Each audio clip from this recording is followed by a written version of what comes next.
সামনেই আসতে চলেছে মকর সংক্রান্তি বা পৌষ পার্বণ বা পৌষ সংক্রান্তি।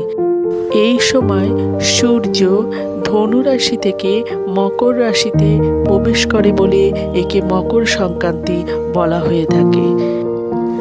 পৌষ সংক্রান্তির এই উৎসবকে ফসল কাটার উৎসবও বলে চিহ্নিত করা হয়। বন্ধুরা, আজকের এই ভিডিওতে 2025 সালে পৌষ সংক্রান্তি কবে পড়েছে তার পূর্ণাঙ্গ সময়সূচি এবং সমস্ত কিছু জানিয়ে দিলাম। বন্ধুরা, তার আগে পরবর্তী ভিডিও পেতে চ্যানেলটাকে সাবস্ক্রাইব করে নেবেন আর ভিডিওটা লাইক শেয়ার করতে ভুলবেন না। আর কোনো কিছু তথ্য জানতে হলে কমেন্ট বক্স তো রইলই। 2025 সালে পৌষ সংক্রান্তি পড়েছে পঞ্জিকা অনুসারে ইংরেজির 14ই জানুয়ারি 2025 সাল, বাংলার 29শে পৌষ 1431 সাল মঙ্গলবার।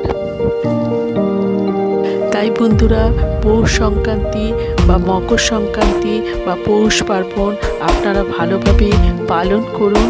আমার শুভেচ্ছা থাকলো।